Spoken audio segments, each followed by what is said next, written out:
Let's talk about the unknowns of investing in a short-term rental in the Tampa area.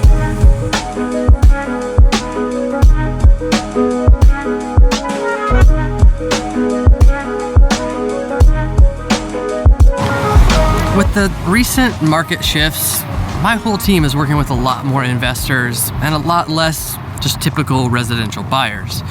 You know, some of this is schools in session, some of this is interest rates, some of this is the recession. People don't know if they're gonna have a job. They're thinking, you know, prices are probably gonna come down a little bit on homes, or at least prices aren't gonna keep going up like they have been.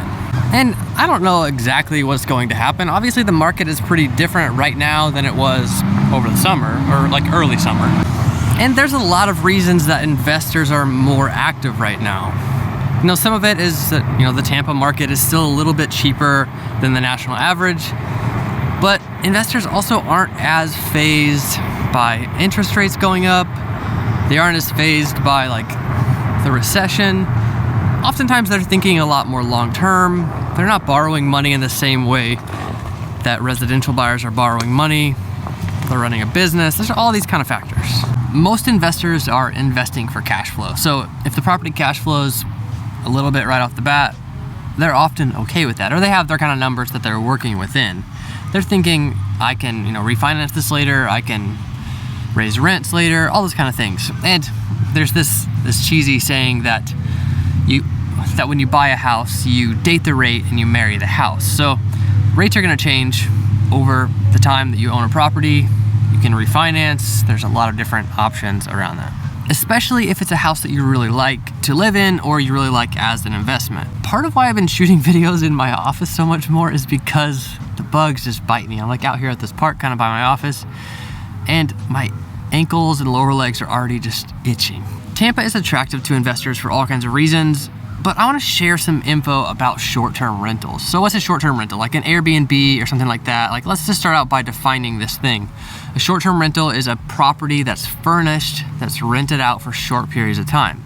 Really, it's a hotel replacement. And these are rented out in all kinds of ways, whether it's Airbnb, VRBO, HomeAway, which I think is also a VRBO company. And then some of these investors have their own like direct booking websites where you can avoid some of those fees of the platforms. If you do want to invest in a property like this, contact us. All of our contact info is down below. We would love to hear from you.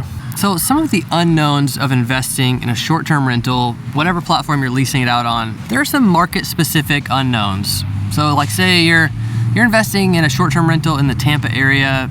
Let's talk about some of the things that might catch you off guard, or some of the unknowns, some of the hidden things.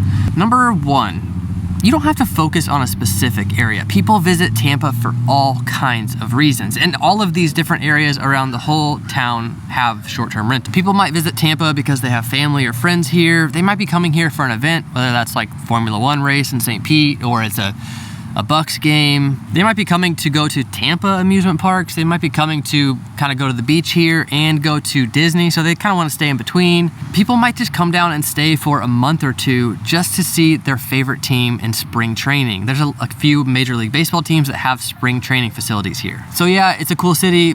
There's beautiful beaches, but people might not be here for either of those things. Other areas that you wouldn't normally think of as being like ideal, like drawing big traffic for a short-term rental, could still work really well. So that was number one. Most areas have short-term rentals. Number two, hotels hate short-term rentals. So you have this kind of competition, and that's gonna feed into our next point as well. But the reason hotels hate short-term rentals is because it kind of like democratizes their model. Now anybody can just rent out part of their home or one of their homes, and it kind of evens the playing field. Kind of like taxi drivers that have been driving taxis for decades don't like Uber or Lyft coming into their city and making it different. Number three, just like some hotels, most hotels hate this model. Some locals hate it too. They think, oh, if you're gonna have an Airbnb like on their block, that it's going to decrease the value of their property, even though sometimes it does the opposite. And I'll give some examples of that. But people think that just because there's people going back and forth in their neighborhood a little bit more, that it's not going to maintain value or feel safe, maybe to the other neighbors. One example of how this could increase the value is you you have a very maintained property in this setting. You know, the cleaners are coming in between each stay. The landscaping is always very taken care of. A lot of this is to get good tenants to come stay there. So like there's an Airbnb across the street from me, and she has it set up and priced in a way so that she can get really good people to come stay. She's priced at like over $200 a night, and she's kind of discovered that as her threshold to keep out like partiers. And yeah, these platforms like ban parties and stuff like that, but you know how it is. In some towns in the area like Dunedin, where people are always trying to stay, partly because the beaches are beautiful, the downtown's really cool, the Blue Jays have their big stadium there. But in some areas like this, people try to sell their home based on an Airbnb valuation. So in that setting, if somebody is selling a property based on like a 10x valuation, they might sell what's normally a $450,000 house for $600,000. And these properties sit for a long time, but in a town like Dunedin, there's only certain areas where you can operate an Airbnb. So the value, because the land is scarce, because the properties are scarce, can kind of be escalated. All right, the fourth unknown is that every town has different rules for these kind of things, for short-term rentals. In the whole Tampa metro area, close to 4 million people, the biggest towns are Tampa and St. Pete. And Tampa proper is around 400,000, St. Pete is around 250,000, but that doesn't make up much of the population. Most of the towns are between 30,000 and 100,000. And each of those towns has their own rules. They define short-term rentals their own way, and they restrict it their own way. The main way that this is restricted is just by limiting the lease length. So they might make it to where you can lease out your property, but it has to be for a maximum of 6 months or 8 months or something like that. Another way that they do a very similar thing is by limiting the amount of times you can lease it. So it might just be you can lease it 12 times, or it might be that you can only lease it 3 times in a year. Another really common way that they restrict it is by limiting the areas that are allowed to have Airbnbs. And some areas have appeal processes, we'll get into that. But let's take Dunedin, for example. Of all their zoning codes, there are only 2 zoning codes that allow Airbnbs or short-term rentals. And that's like the downtown core and then this one other code, which makes sense why some of those properties are pretty valuable. My wife just sent me a video of our son, who's 8 months old, and as a second kid, he's so much more adventurous and like physical than our first. It's him like standing up on this little like IKEA kitchen that we've kind of made into like a little water station for my daughter.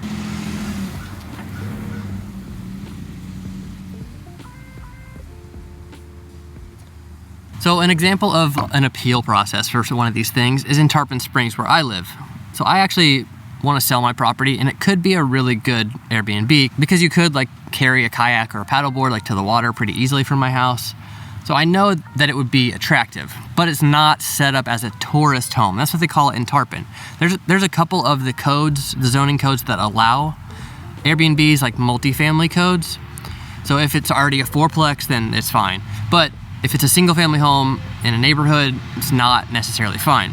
A lot of the HOAs regulate it in their own way, but overall in the city, if your house isn't in an HOA, you have to appeal to the city commission. And I've looked at those applications kind of in the city records. You pretty much outline that your house would be a tourist house, that there's one across the street, and that it would be a good option for someone to come stay because of the water being close, this park being close, it being in a historic area, things like that you can kind of justify your case. It seems like those get approved pretty easily if a house isn't in an HOA. And then sometimes there's rules in a town that require additional tax. I've often heard about Clearwater requiring a hotel tax. It might just be Clearwater Beach, but if you look at this map of like Pinellas County, look at how many different towns there are, and they all kind of legislate this thing differently.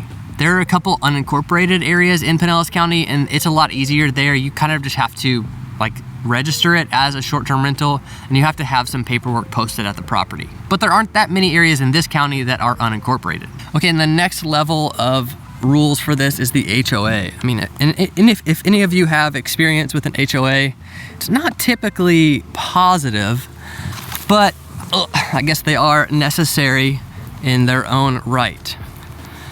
HOAs can restrict this in any way they want, and you as a citizen are voting on those rights often, or occasionally, or never, who knows.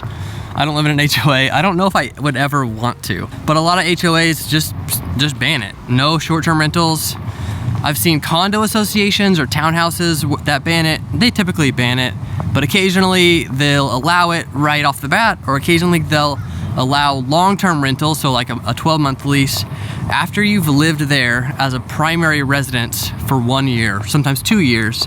So every place just does it differently and requires you to really investigate. Also, whenever we write offers on a property like this, we make the contract contingent on this working. So if our clients are going to use it as a short-term rental and we're pretty sure we understand the rules, we just write that contingency in there. If we find out that it's not allowed, then we just cancel the contract. Earnest money goes back, no big deal. I want to show you one of the short-term rentals in my neighborhood, and it's zoned multifamily. So it's kind of a unique aspect of it. This house right here, they're adding on to it, and they're going to go after the status to get it to be a short-term rental, and it's really close to the water. So this is the place in my neighborhood. There's 2 rentals downstairs, and then upstairs they've combined those 2 units to be their snowbird home. They live up in the Northeast the rest of the year. Okay, the last unknown about these kind of properties is they're often viewed as investment properties by a lender. So that means it's an investment loan, which is often 25% down, quite a bit more up front. If it does qualify as a second home or as a vacation home, you might be able to get it at 10% down. But there are certainly restrictions on how much you have to use it or how much it can't be available to other people. Just have to dig into all that. I have great lenders and contacts would love to connect you with. If any of these things are shocking to you, or maybe I just missed some blatant ones, comment down below. I would love to hear your feedback. Also, is Tampa a market where you would consider buying a short-term rental? Why or why not? There are some markets in all these towns that are really good as short-term rentals. One in Tampa that's really good is Seminole Heights. So if you haven't seen our Tampa Explained video about the Seminole Heights area, it's linked right up here. That is an area that's interesting, old, charming houses, great short-term rental potential. Thanks for coming by.